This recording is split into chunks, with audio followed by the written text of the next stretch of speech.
Krause Assistencial apresenta NAP TV.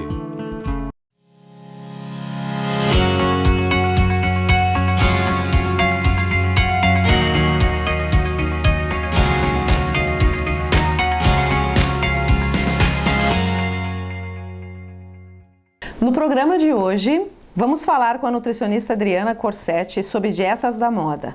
Na série especial deste mês sobre luto, Matheus Pacheco explica como abordar esse assunto com crianças. Lisane Pacheco fala do uso de eletrônicos e games por crianças e adolescentes e, claro, você também acompanha o Jurema Responde. Olá, eu sou a Andréia e você está assistindo o NAP TV. Você sabe quais são os efeitos positivos e negativos dessas dietas que estão na moda? A Adriana Corsetti, a nossa nutricionista, vai falar um pouquinho sobre isso. Então agora vamos falar sobre as dietas da moda. A dieta low carb, acho que é a grande dieta da moda agora. Ela é uma das dietas até talvez mais tranquilas que surgiram recentemente, mas ela ainda assim tem seus riscos, porque ela restringe muito a quantidade de carboidratos da alimentação.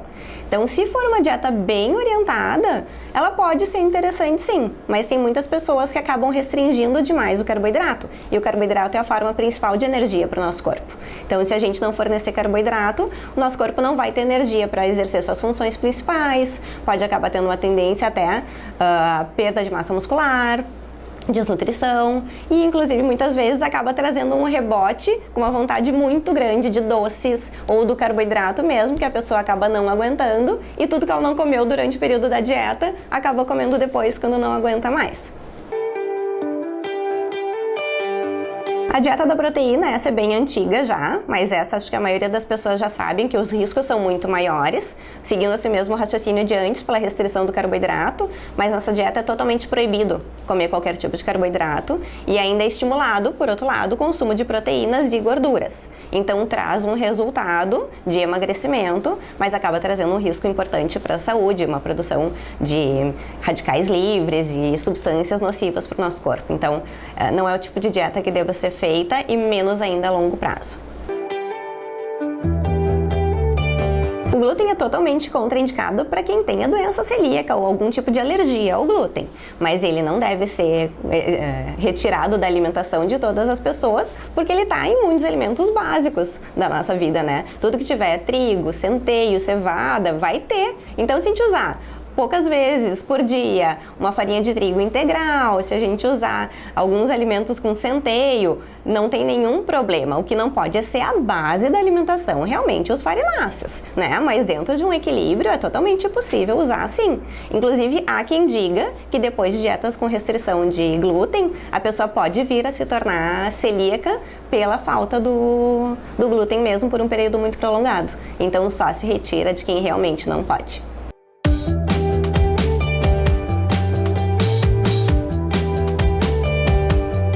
É bem complicado pensar num resultado rápido sem um retorno de peso rápido também, porque normalmente o resultado rápido ele vem pelas grandes restrições. O que muitas vezes pode acontecer com um bom resultado para se manter são pessoas que normalmente têm hábitos muito ruins e modificam eles adequadamente, mas rápido, né? Então, pessoas que se alimentam de muita gordura, muitos açúcares, muita farinha e são sedentários, passarem a ter uma alimentação bem regrada e com bastante atividade física, esse emagrecimento rápido pode sim se manter. Eu considero que o termo dieta já não é o termo mais legal, porque ele já pressupõe que tu vai ser restritivo, né? Então, eu considero que a reeducação alimentar ela é a melhor opção. As dietas, seja ela mediterrânea ou qualquer outra, elas têm sim o seu lado positivo, mas muitas vezes é difícil, inclusive, de se manter, né? Então, dá pra encaixar dentro de uma realidade normal, pegar bastante dicas, né? Mas seguir uma linha de dieta não acho que seja interessante. A orientação ela tem que ser individualizada, né? Não existe uma orientação única para todas as pessoas, né? Então o profissional da área que vai saber te dizer qual é exatamente a tua necessidade. Então, se a gente for pegar profissionais que não são habilitados, a gente acaba colocando nossa saúde em risco, sim. Então, sempre procurar um nutricionista para dar uma orientação de alimentação, um educador físico para fazer uma atividade física, né? Mais seguro.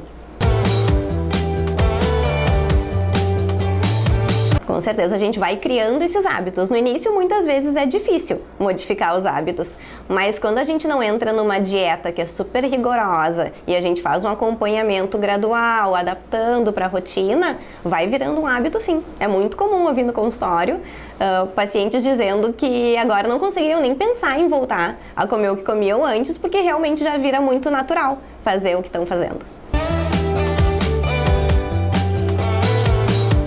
Primeira coisa, para a gente aceitar o sabor dos alimentos, a gente precisa desintoxicar as nossas papilas gustativas, né? Então, quando a gente come muito açúcar, muito sal, muito condimento, né? Muito produto industrializado, a gente acaba saturando demais as papilas da nossa língua, então que é o que sente o sabor.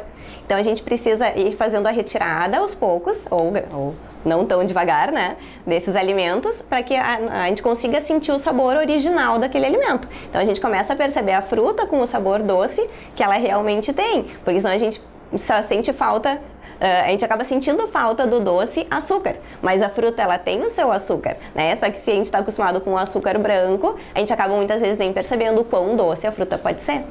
Acho importante, então, ressaltar a importância de procurar um profissional especializado para ter boas orientações e não ficar pegando informações em internet, em revistas ou até a dieta do amigo, porque muitas vezes não é a melhor opção para a gente. A gente acaba, às vezes, tendo bons profissionais dando as entrevistas para os sites ou para as revistas, mas a gente sabe que às vezes as revistas só pegam também o que parece mais interessante, talvez não pegue a verdade completa, né? Então sempre procurar informações boas para si e não para o todo. No segundo episódio da série especial sobre luto, Matheus Pacheco vai explicar como que tu pode abordar esse assunto tão difícil com as crianças. Confere aí. Hoje eu quero falar com vocês de um assunto difícil e dolorido. Quero falar com vocês sobre morte e sobre luto. E como poder falar sobre isso com uma criança. Bom, possivelmente a dor da perda de um ente querido é uma das maiores dores que a gente pode atravessar na vida.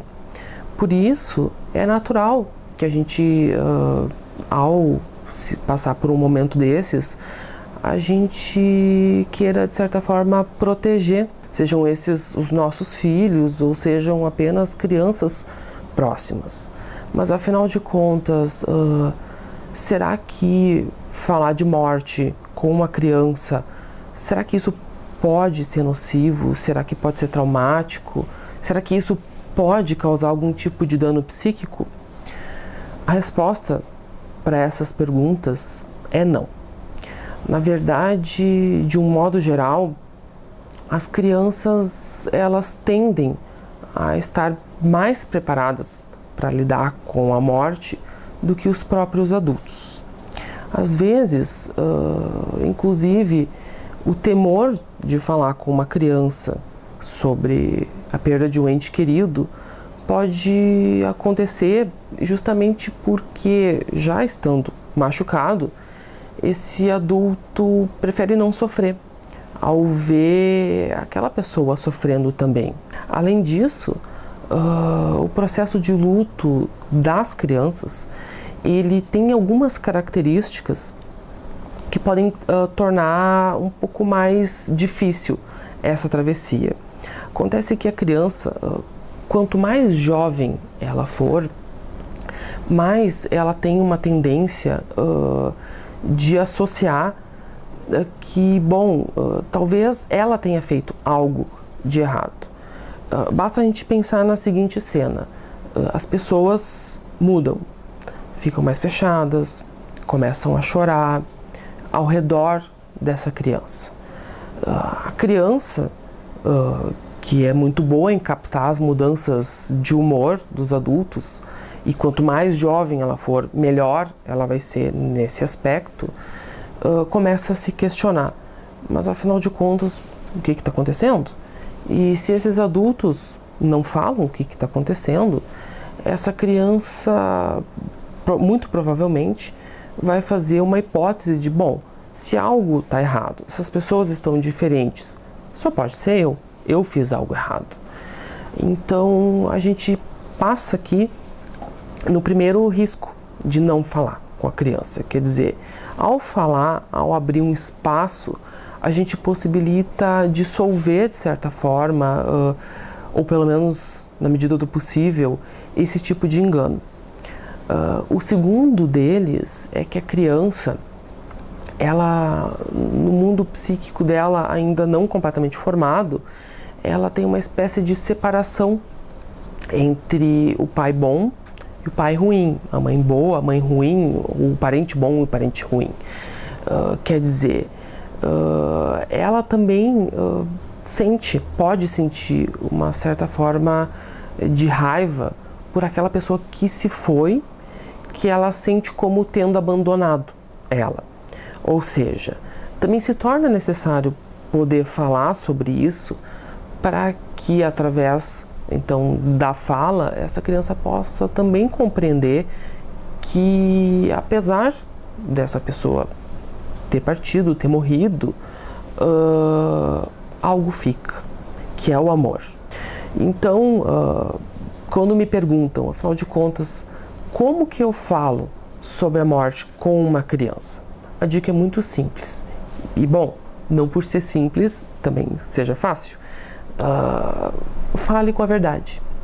Quer dizer, recorrer também a fantasias excessivamente fantasiadas, enfeitadas, pode também dificultar o processo. Então, a melhor forma é, sim, com a verdade. E mais uma coisa, é importante manter um espaço aberto, quer dizer, é importante sim dar a notícia para a criança, mas a partir disso a gente pode incorrer num segundo erro, que seria falar excessivamente, quer dizer, invadir a criança. Então, o ideal seria abrir o espaço e permitir, depois de dada a notícia, que a criança busque na medida que for necessário para ela. Isso não significa evitar os assuntos relacionados à morte, como, por exemplo, ou situações, né, como chorar, né, como a criança perceber, né, que se está mal. Não, significa não insistir demais. Como tu tá, o que tu pensa, e insistir demais nesse tema com a criança.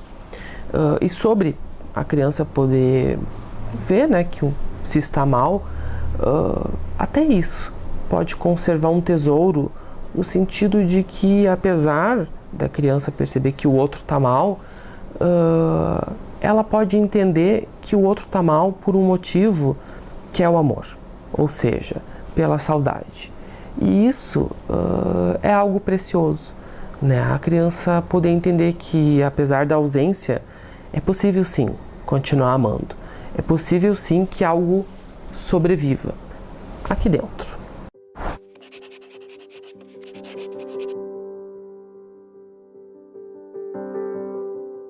A minha sugestão de filme é Eu Mato Gigantes. Eu vou falar um pouquinho da história sem contar o final, né, que é sobre uma menina, fantasias gigantes, para fugir da realidade, porque a realidade dela é muito dura, que só aparece no final. É um filme que aparentemente é uma aventura, mas na verdade ele é um drama, né? E a gente pode linkar com a psicologia, né? Dizendo que Freud fala que a criança fantasia justamente quando ela não consegue lidar com a realidade dura, que no caso dessa menina é uma realidade dura. E também com luto, né? Aparece no filme algumas coisas do luto, assim, da depressão, ela meio entra em depressão, aí ela tem a barganha, que é tentar matar os gigantes, e no final ela consegue, então aí da aceitação. Então é um filme bem legal, assim, para linkar com a psicologia.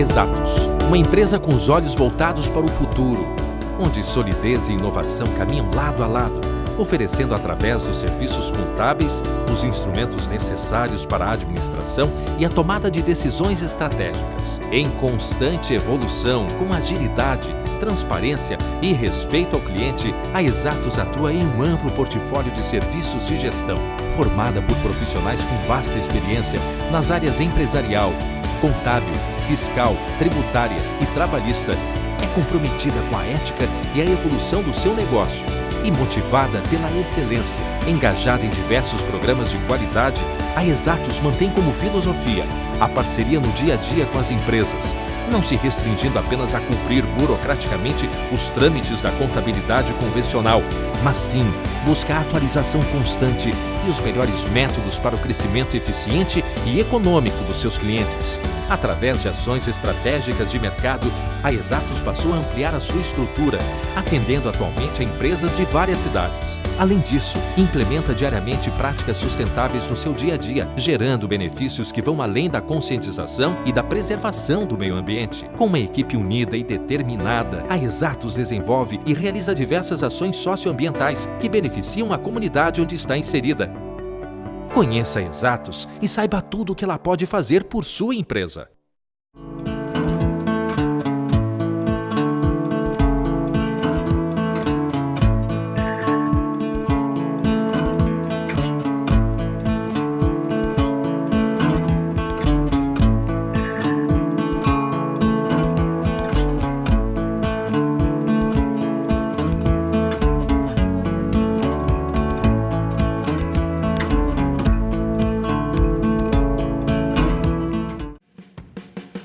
Domine suas ansiedades e fobias com a realidade virtual.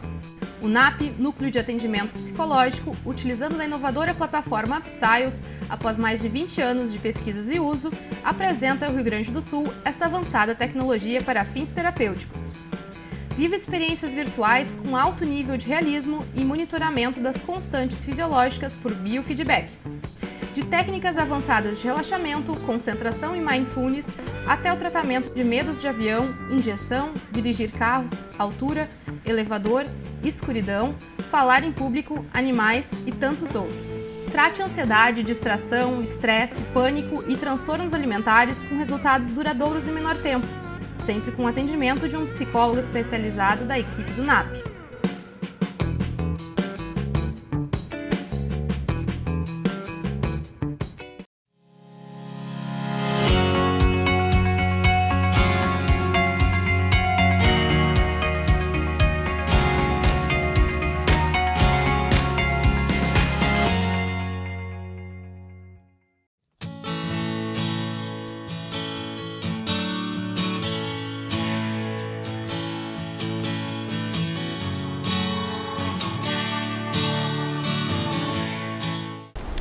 As nossas crianças e adolescentes estão passando cada vez mais utilizando os games e os eletrônicos. Como lidar com isso? Lisane Pacheco vai abordar isso para você aí que é pai. Esse gancho, né, que tu traz, assim, o que eles buscam, o que eles querem no game. Na verdade, ele é um desafio, mas que eu preciso passar por esse desafio, eu preciso buscar isso. E eles vão em busca pelo caminho mais prático, mais rápido, em função até de que essa geração agora ela é muito mais imediatista do que gerações anteriores, né? Que podiam esperar. Hoje eles vão olhar assim, mandei um WhatsApp pro meu amigo, ele já visualizou e ainda não me respondeu. Mas eles não conseguem parar para pensar que talvez esse amigo realmente visualizou, mas ele precisou atender a campainha, ele precisou fazer um tema, foi lá tomar um copo de água e depois ele vai retornar. Então, é uma geração muito imediatista que quer as coisas para ontem, não para hoje. Então, por isso que eles vão buscando tutorial de qualquer coisa. Eles buscam muito isso para poder ser mais rápidos. Eu preciso passar tantas fases e eles competem não só entre o jogo, mas quantas fases eu passei e quantas fases tu ainda tem para passar. Quem é que passou mais? Quem é que já virou o jogo? E ao mesmo tempo eu fico pensando no momento que eu tô aprendendo a brincar ou que eu estou só interagindo, seja com a minha televisão no game ou com o meu tablet, eu tô interagindo, mas ele não está interagindo comigo. E isso falta muito, né? O corpo a corpo, o olho a olho, poder trocar. Eu não tenho uma frustração, o meu amigo não vai me frustrar. Eu tô com a máquina. E enquanto eu brinco com os meus bonecos, com os meus jogos de tabuleiro, enfim, tem aquela competição diferente. É muito diferente. A frustração, ela é trabalhada diferente. O brincar é algo constitutivo para o sujeito. A gente precisa disso. Enquanto eles estão só na tela líquida, isso não acontece. Infelizmente, as crianças estão ganhando e estão acessando cada vez mais cedo. Tanto os games quanto qualquer vídeo, seja de galinha pintadinha ou seja de um jogo ou de um tutorial. Eles nascem realmente sabendo, eles são e estão na era digital. Cada família, cada um precisa se organizar de forma que vai ser bom a partir de agora e por que é que eu estou dando esse aparelho, seja um iPad ou seja um telefone em si. É poder pensar nessa função. Eu estou dando o telefone para o meu filho para ele usar como um meio de comunicação, sim, como um telefone mesmo, ou eu estou dando para ele ter ali um depósito de jogos, vários jogos. O que é que eu estou querendo e o que eu estou esperando disso? É a primeira coisa que a gente precisa pensar. Realmente, uma criança de 10 anos, ela vai ter para jogos, porque normalmente os pais vão monitorar daquela forma assim, bom, deixei na escola, deixei na casa da avó, deixei em algum lugar e eles, os adultos, vão entrar em contato comigo. A autonomia deles, ela nesse sentido, ela é muito mais restrita, precisa de um responsável, precisa de um adulto. Então, o que é que eu sempre oriento quando me buscam? Bom, o tempo de jogos. Em cada casa, cada família vai se estruturar de uma forma. Cada um busca uma restrição. A gente precisa encontrar uma forma de combinar com a família o que fica bom para cada um. Todo o excesso, ele já diz, né? Ele é um excesso. Então, o que eu preciso? Bom, eu prefiro combinar com os meus filhos 1 hora por dia. Então, é 1 hora por dia que eles vão usar. Outros pais vão combinar 2 horas por dia. E assim por diante. Os jogos, ou filmes, ou desenhos agressivos, eles influenciam sim no comportamento das crianças e adolescentes. Porque é de forma inconsciente, de tanto eles verem aquilo ali de uma forma naturalizada, eles acabam reproduzindo esses comportamentos fora da tela, fora da sua sala de jogos ou fora daquele momento. Quando eles nem percebem, eles já estão sim falando palavrão, eles já estão chutando, eles já estão fazendo tudo.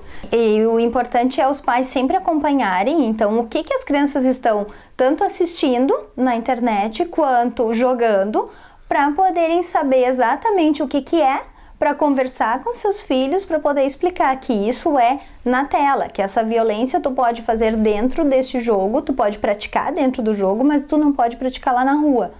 Então sempre é aquela coisa de poder conversar com o teu filho, poder trocar, poder orientar principalmente, para o teu filho te escutar e ele te escutar e tu poder escutar ele, para ir entendendo em que mundo ele tá e o que ele tá fazendo, como é que ele tá percebendo aquele jogo, aquela violência em si, para depois não reproduzir fora desse contexto, né? Que o que eles fazem, né? Acaba tendo aquele comportamento do que eles chamam de ficar virando à noite, né? Jogando, e isso acaba gerando, porque o que também acontece, né? Aquela luz, aquelas cores estimulam muito o cérebro e fazem com que a criança ou o adolescente ou até mesmo o adulto fique horas acordado, querendo vencer, querendo competir, querendo estar ali. E todo o excesso ele vai dar um desequilíbrio, vai gerar um desequilíbrio e vai provocar, sim, uma dependência e prejudicando a vida do ser humano, do sujeito, independente da idade. Agora é a hora dela, né? A minha mãe. Então confere aí se tu mandou alguma pergunta, na Jurema Responde.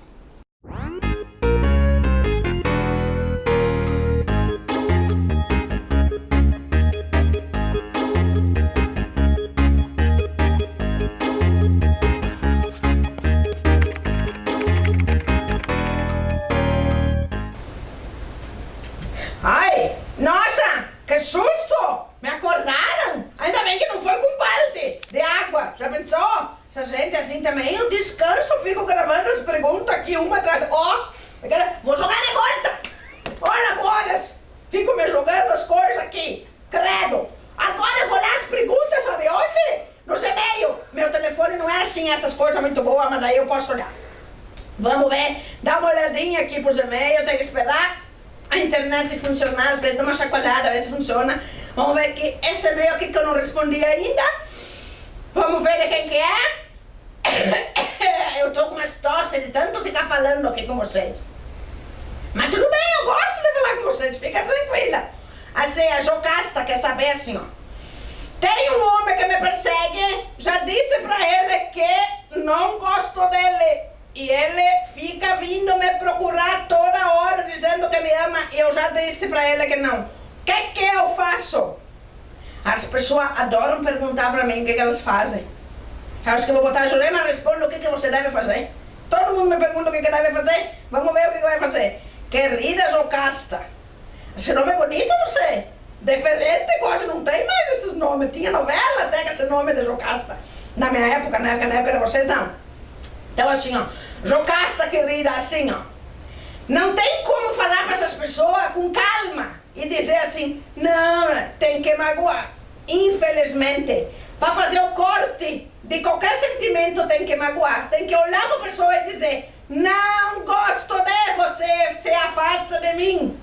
Porque as pessoas não entendem se tu ficar sendo querida. Não pode ser querida. Se tu for querida, ele fica sempre com esperança.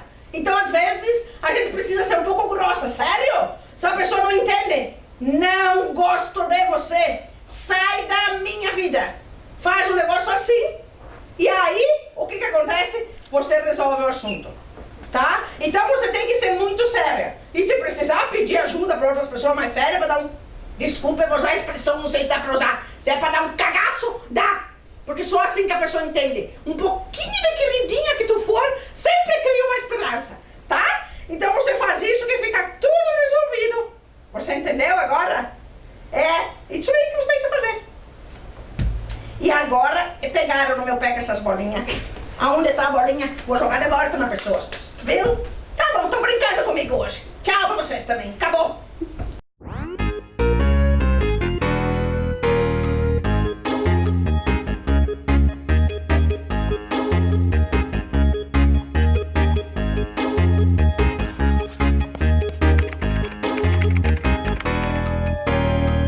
O programa de hoje está terminando, mas você pode continuar nos assistindo, nos prestigiando no Facebook, no YouTube.